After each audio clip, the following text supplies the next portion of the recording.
എല്ലാ കൂട്ടുകാർക്കും നമസ്കാരം. നമ്മുടെ പുതിയ വീഡിയോയിലേക്ക് സ്വാഗതം. ഇന്നത്തെ നമ്മുടെ വീഡിയോ ഇനി ആർക്കും സിമ്പിളായിട്ട് ഉണ്ടാക്കിയെടുക്കാൻ പറ്റുന്ന ചിക്കൻ ദം ബിരിയാണിയാണ്. 2 കിലോ ചിക്കനും 1.5 കിലോ റൈസും വെച്ചിട്ടാണ് നമ്മൾ ഇതുപോലൊരു ബിരിയാണി തയ്യാറാക്കി എടുക്കുന്നത്. 10 പേർക്ക് വയറ് നിറയെ കഴിക്കാൻ പറ്റുന്ന അത്രയും അളവ് തന്നെ ഉണ്ട്. അധികം സ്റ്റെപ്പുകളൊന്നും തന്നെ ഇല്ലാതെ വളരെ ഈസി ആയിട്ട് ഉണ്ടാക്കിയെടുക്കുന്ന നല്ലൊരു ബിരിയാണിയാണ്. എല്ലാവരും ഇതുപോലൊന്ന് തയ്യാറാക്കി നോക്കണേ. തയ്യാറാക്കി നോക്കുമ്പോൾ ഈ ഒരു സ്വാദ് നിങ്ങൾക്ക് ഇഷ്ടപ്പെടുവാണെങ്കിൽ നമ്മുടെ പേജ് ഒന്ന് ഫോളോ ചെയ്യാനും നമ്മുടെ ഫാമിലിയിൽ മെമ്പർ ആകാനും അതുപോലെ വീഡിയോ മറ്റുള്ള കൂട്ടുകാരിലേക്കൊന്ന് ഷെയർ ചെയ്ത് കൊടുക്കാനും മറക്കരുത്. ഇന്നത്തെ ബിരിയാണിയുടെ മസാല തയ്യാറാക്കി എടുക്കാനായിട്ട് ഞാനിവിടെ എടുത്തിട്ടുള്ളത് നമ്മുടെ സ്പെഷ്യൽ മസാലയാണ്. ആ ഒരു മസാല തയ്യാറാക്കി സൂക്ഷിച്ചിട്ടുള്ള കൂട്ടുകാര് അതുമാത്രം തന്നെ എടുത്താൽ മതിയാകും. മറ്റുള്ള ഒന്നും തന്നെ ചേർക്കേണ്ടതില്ല. മല്ലിപ്പൊടിയും മുളക് പൊടിയും കുരുമുളക് പൊടിയും ഒന്നും തന്നെ ആവശ്യമില്ല. 1 കിലോ ചിക്കന് 1 സ്പൂൺ എന്ന അളവിലാണ് ചേർക്കേണ്ടതും. ഇനിയിപ്പോൾ ആ ഒരു വീഡിയോ നിങ്ങൾ കാണാതെ പോയിട്ടുണ്ടെങ്കിൽ തീർച്ചയായിട്ടും ആ ഒരു വീഡിയോ കണ്ടതിന് ശേഷം ആ ഒരു മസാലകൾ തയ്യാറാക്കി വെക്കാൻ മറക്കല്ലേ. അപ്പോൾ ഉടൻ തന്നെ നമുക്ക് നമ്മുടെ വീഡിയോ കാണാൻ പോകാം.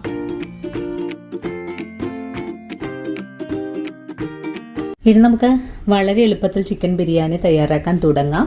ഇതിനായിട്ട് 2 കിലോ അളവിലാണ് ചിക്കൻ കഴുകി വൃത്തിയാക്കിൻ്റെ വെള്ളമെല്ലാം കളഞ്ഞു വെച്ചിരിക്കുവാണ്. ഇന്ന് നമ്മൾ ഫ്രൈ ചെയ്തിട്ടല്ല ബിരിയാണി തയ്യാറാക്കാൻ പോകുന്നത്.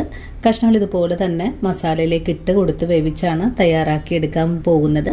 ഇനി നമുക്ക് ഈ ചിക്കൻ പീസുകളൊന്ന് മാറ്റി വെക്കണം. 2 കിലോ ചിക്കൻ ബിരിയാണി തയ്യാറാക്കി എടുക്കാനായിട്ട് മസാലയ്ക്ക് ആവശ്യമായ ചേരുവകൾ 600 ഗ്രാം അളവില് സവാള കട്ട് ചെയ്ത് വെച്ചിരിക്കുവാണ്. വളരെ തിന്നായിട്ട് തന്നെയാണ് കട്ട് ചെയ്ത് വെച്ചിട്ടുള്ളത്. അതുപോലെ ഒരു 50 ഗ്രാം അളവില് പച്ചമുളക്, 50 ഗ്രാം അളവില് വെളുത്തുള്ളി, 30 ഗ്രാം അളവില് ഇഞ്ചി, ഇത്രയുമാണ് എടുത്തിട്ടുള്ളത്. ഇഞ്ചി, വെളുത്തുള്ളി, പച്ചമുളക് ഇത് നമുക്കൊന്ന് ചതച്ചെടുക്കാം. 2 കിലോ ചിക്കന് 400 ഗ്രാം അളവിലാണ് തക്കാളി ആവശ്യമായിട്ടുള്ളത്.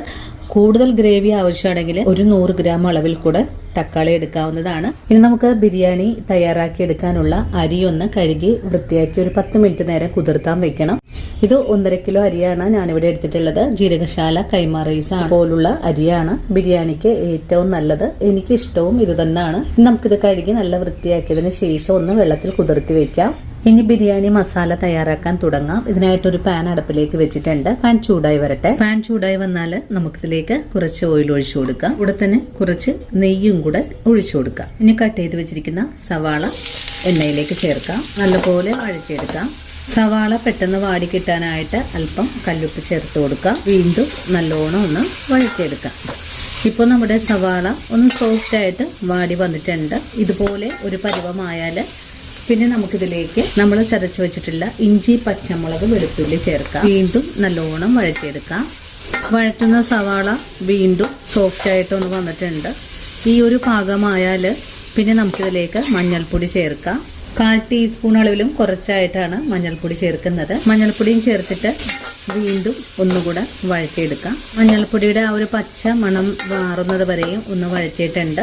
ഇനി ഇതിലേക്ക് നമ്മൾ നേരത്തെ കാണിച്ച തക്കാളി കട്ട് ചെയ്തത് ചേർക്കാം.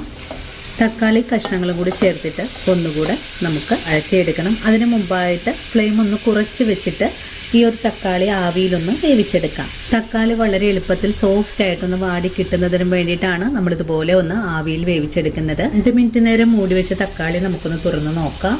തക്കാളിയിൽ നിന്നും ധാരാളം വെള്ളമെല്ലാം ഇറങ്ങി വന്നിട്ടുണ്ട്. ഇനി ഇതെല്ലാം കൂട്ടി യോജിപ്പിച്ച് ഒന്ന് ഇളക്കി കൊടുക്കാം. ഇനി വീണ്ടും ഫുൾ ഫ്ലെയിമിലേക്ക് മാറ്റാം. തക്കാളി നല്ല സോഫ്റ്റ് ആയിട്ടാണ് നമുക്കിപ്പോൾ വാടി വന്നിട്ടുള്ളത്. ഇനി ഇതിലേക്ക് നമുക്ക് ബിരിയാണി മസാല ചേർക്കണം. 1.5 സ്പൂൺ അളവിലാണ് നമ്മുടെ സ്പെഷ്യൽ മസാലയാണിത്. നമ്മുടെ വീഡിയോയിൽ ഞാൻ അപ്ലോഡ് ചെയ്തിട്ടുള്ളതാണ്. ഈ ഒരു മസാല മാത്രം മതിയാകും. നമുക്കിതിലേക്ക് മല്ലിപ്പൊടി, മുളക് പൊടി, കുരുമുളക് പൊടി, പെരുംജീരകപ്പൊടി അങ്ങനെയുള്ള ഒന്നും വേണ്ട. 2 കിലോ ചിക്കന് 2.5 സ്പൂൺ അളവിൽ മസാല ചേർത്താൽ മതിയാകും. ഇതെല്ലാം കൂട്ടി യോജിപ്പിച്ച് ഇളക്കി കൊടുക്കാം. മസാലയും ചേർത്ത് ഒന്ന് ഇളക്കി യോജിപ്പിച്ചതിന് ശേഷം ഇതിലേക്ക് നമ്മൾ കഴുകി വൃത്തിയാക്കി വെള്ളമെല്ലാം കളഞ്ഞു വെച്ചിരിക്കുന്ന ചിക്കൻ പീസുകൾ ചേർക്കാം. ചിക്കൻ ചേർക്കുവാണ്. ചിക്കൻ ചേർത്ത് കഴിഞ്ഞാൽ ചിക്കനും മസാലയും കൂട്ടിച്ചേർത്തൊന്ന് ഇളക്കി കൊടുക്കാം.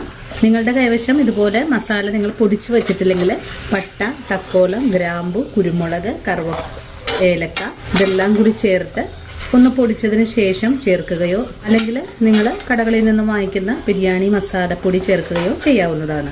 കടകളിൽ നിന്ന് വാങ്ങിക്കുന്ന മസാലയാവുമ്പോൾ നിങ്ങൾക്ക് അതിലേക്ക് കുരുമുളക്, മല്ലിപ്പൊടി അങ്ങനെയുള്ള സംഭവങ്ങളൊക്കെ കുറച്ച് ആഡ് ചെയ്യേണ്ടതാണ്.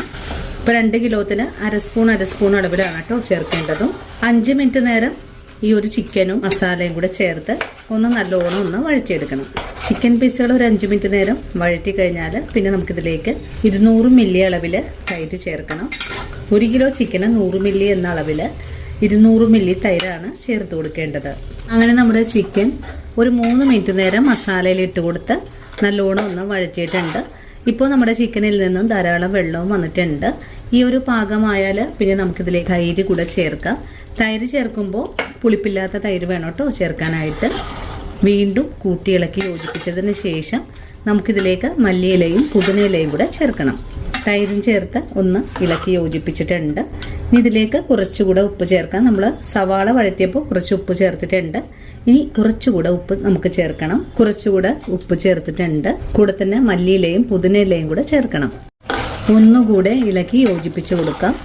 അതിനുശേഷം ചിക്കൻ പീസുകൾ വെന്ത് വരാനായിട്ടൊന്ന് മൂടിയും കൂടെ വെച്ച് കൊടുക്കാം. ഇനി ഒന്ന് മൂടി വെച്ച് കൊടുക്കുവാണ്. നിങ്ങൾക്ക് വേണമെങ്കിൽ കുറച്ച് കറിവേപ്പില ചേർക്കാവുന്നതാണ്. ഞാനിപ്പോൾ കറിവേപ്പില ചേർക്കുന്നില്ല. അങ്ങനെ നമ്മുടെ ചിക്കൻ വേവിക്കാൻ വെച്ചിട്ട് ഒരു 10 മിനിറ്റ് ആയിട്ടുണ്ട്. ഇപ്പോൾ നമ്മുടെ ചിക്കനിൽ ധാരാളം വെള്ളവും ഉണ്ട്. ഇനി നമുക്ക് ഈ വെള്ളം ഒന്ന് വറ്റിച്ചെടുക്കണം. അതുപോലെ നമുക്ക് ഈ റൈസിനി വേവിക്കാൻ വെക്കാം. ചിക്കൻ ഇപ്പോൾ വേവിക്കാൻ വെച്ചിട്ടൊരു 10 മിനിറ്റ് ആയിട്ടുണ്ട്. ഇപ്പോൾ നമ്മുടെ ചിക്കനിൽ ധാരാളം വെള്ളമെല്ലാം വന്നിട്ടുണ്ട്. ഈ ഒരു വെള്ളമാകുമ്പോൾ നമുക്ക് ഇതിലേക്ക് റൈസ് വേവിച്ച് ചേർക്കണം. അതിന് മുമ്പേ ആയിട്ട് ഇനി ഇതൊന്ന് അപ്പുറത്തെ അടുപ്പിലേക്ക് മാറ്റാം. ഇനി നമുക്ക് റൈസ് വേവിച്ചെടുക്കാൻ തുടങ്ങാം. ഇതിനായിട്ടൊരു പാൻ അടുപ്പിലേക്ക് വെച്ചിട്ടുണ്ട്. പാൻ ഒന്ന് ചൂടായി വന്നിട്ടുണ്ട്. ഇനി ഈ പാനിലേക്ക് കുറച്ച് ഓയിൽ ഒഴിച്ചു കൊടുക്കാം. ഓയിലിന്റെ കൂടെ തന്നെ കുറച്ച് നെയ്യും കൂടെ ചേർക്കാം. നെയ്യും ഓയിലും നല്ലപോലെ ചൂടായി കഴിഞ്ഞാൽ നമുക്കിതിലേക്ക് 5 ഏലക്കായ, 1 നുള്ള് സജീരകം, 5 കറിയാമ്പൂ, 2 കഷ്ണം കറുവപ്പട്ട, 1 ബേ ലീഫ്, 1 തക്കോലം, ഒരു ചെറിയ ജാതിപത്രി ഇത്രയും എടുത്തിട്ടുണ്ട്. ഇത് നമുക്കിതിലേക്ക് ചേർക്കാം. ഈ മസാലകൾ ഒന്ന് ചെറുതായിട്ടൊന്ന് ഫ്രൈ ചെയ്തെടുത്തതിന് ശേഷം നേരത്തെ ഇഞ്ചി വെളുത്തുള്ളി ചതച്ച് മാറ്റി വെച്ചിട്ടുണ്ടായിരുന്നു, ഇതിലേക്ക് ചേർത്തിട്ടുണ്ട്. ഇനി ഇഞ്ചി വെളുത്തുള്ളി പേസ്റ്റും കൂടെ ചേർത്ത് ഒന്ന് മുരിയിച്ചെടുക്കാം. ഇനി നമുക്കിതിലേക്ക് പകുതി സവാള കട്ട് ചെയ്തത്, ഒരു ചെറിയ സവാള ഇവിടെ പകുതിയാണ് കേട്ടോ ചേർത്തിട്ടുള്ളത്. ഇതും കൂടെ ചേർത്ത് ഒന്നുകൂടെ വഴറ്റാം. സവാളയൊക്കെ ഒന്ന് വാടി വന്നാൽ പിന്നെ നമ്മൾ വെള്ളത്തിൽ നിന്നും ഊറ്റി വെച്ചിട്ടുള്ള അരിയാണ് ഇതിലേക്ക് ചേർക്കേണ്ടത്. ഇനി അരിയും ഈ ഒരു മസാലയും കൂടി ചേർത്ത് 2 മിനിറ്റ് നേരം ഒന്ന് വഴറ്റിയെടുക്കാം. അരി ചെറുതായിട്ടൊക്കെ ഒന്ന് വെള്ളം വറ്റി ഒന്ന് പൊട്ടി തുടങ്ങുന്ന മാത്രയിൽ നമുക്കിതിലേക്ക് 1 കപ്പിന് 1.5 കപ്പ് എന്ന അളവിൽ വെള്ളം ഒഴിച്ചു കൊടുക്കാം.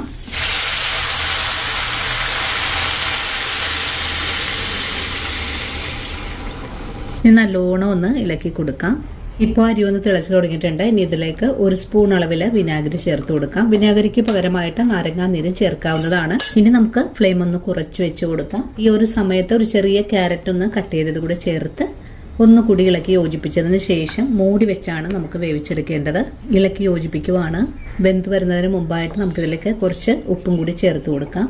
ഉപ്പും കൂടി ചേർത്ത് ഒന്നും കൂടി ഇളക്കി യോജിപ്പിച്ച് കൊടുക്കാം. കുറച്ച് മല്ലിയില കൂടെ ചേർക്കാം. വീണ്ടും മൂടി വെച്ച് കൊടുക്കാം. ഇപ്പം നമ്മുടെ അരി വേവിക്കാൻ വെച്ചിട്ട് ഒരു 5 മിനിറ്റ് ആയിട്ടുണ്ട്. ഇനി നമുക്ക് ഈ മൂടി തുറന്ന് നോക്കാം. അരിയിലെ വെള്ളമെല്ലാം വറ്റി 1/4 ഭാഗത്തോളം വേവായി വന്നിട്ടുണ്ട്. ഇനി നമുക്ക് ഈ റൈസ് ഉടൻ തന്നെ നമ്മൾ വേവിച്ച് വെച്ചിരിക്കുന്ന മസാലയിലേക്ക് ചേർക്കാം. വീണ്ടും മസാല അടുപ്പിലേക്ക് വെച്ചിട്ടുണ്ട്. മസാലയുടെ അടിയിൽ ഒരു പഴയ തട്ടവും കൂടി എടുത്ത് വെച്ചിട്ടുണ്ട്. അതിന്റെ മേലെയായിട്ടാണ് ഈ ഒരു പാത്രം കയറ്റി വെച്ചിട്ടുള്ളത്. 1/4 ഭാഗത്തോളം വേവിച്ച റൈസ് ഇതിന്റെ മേലെയായിട്ട് നിരത്തി കൊടുക്കാം. ആദ്യ ഭാഗം ഒന്ന് നിരത്തിയിട്ടുണ്ട്. ഇതിന്റെ മേലെയായിട്ട് കുറച്ച് റൈസിൻസും കാഷ്യൂസും നിരത്തി കൊടുക്കാം. വീണ്ടും റൈസ് നിരത്തി കൊടുക്കാം. എല്ലാ റൈസും ഇപ്പോൾ നിരത്തി കൊടുത്തിട്ടുണ്ട്. ഇനി ഇതിൻ്റെ മേലെയായിട്ട് ഇങ്ങനെ ഒന്ന് ഹോളിട്ട് കൊടുക്കാം. ഇത് നമ്മുടെ മസാലയുടെ എയറെല്ലാം ഒന്ന് പുറത്തേക്ക് വരുന്നതിന് വേണ്ടിയിട്ടാണ്. ഇനി ഇതിൻ്റെ മേലെയായിട്ട് കുറച്ചും കൂടെ നെയ്യ് ഒഴിച്ചു കൊടുക്കാം. ഇനി ഒന്ന് മൂടിയും കൂടെ വെച്ച് കൊടുക്കാം. നമ്മുടെ ചിക്കൻ ബിരിയാണി ദം ചെയ്യാൻ വെച്ചിട്ട് ഒരു 10 മിനിറ്റ് കഴിഞ്ഞു. ആ ഒരു സമയത്ത് ഫ്ലെയിം ഓഫ് ചെയ്ത് കൊടുത്തിട്ടുണ്ടായിരുന്നു. അതിനുശേഷം ഒരു 10 മിനിറ്റ് കൂടെ കഴിഞ്ഞിട്ടാണ് നമ്മളിപ്പോൾ മൂടി തുറക്കാൻ പോകുന്നത്. ഇനി നമുക്ക് ഈ മുകളിൽ നിന്നും ചോറിനെടുത്ത് മാറ്റാം.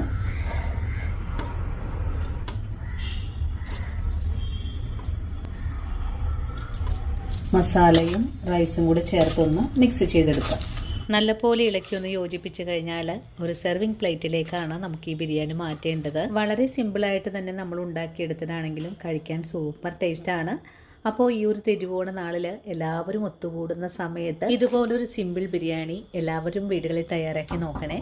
തയ്യാറാക്കി നോക്കുമ്പോൾ ഈ ഒരു ബിരിയാണിയുടെ സ്വാദ് നിങ്ങൾക്ക് ഇഷ്ടപ്പെടുവാണെങ്കിൽ തീർച്ചയായിട്ടും നമ്മുടെ പേജ് ഒന്ന് ഫോളോ ചെയ്യാനും വീഡിയോയെക്കുറിച്ചുള്ള അഭിപ്രായങ്ങൾ കമൻസ് ആയിട്ട് അറിയിക്കാനും ആദ്യമായിട്ടാണ് നമ്മുടെ വീഡിയോസ് കാണുന്നതെങ്കിൽ നമ്മുടെ പേജ് ഒന്ന് ഫോളോ ചെയ്ത് നമ്മുടെ ഫാമിലിയിൽ മെമ്പർ ആകാനും മറക്കല്ലേ. ഇനിയും ഇതുപോലുള്ള സിമ്പിൾ റെസിപ്പികളൊക്കെ ആയിട്ട് അടുത്ത ദിവസവും ഓടിയെത്താം.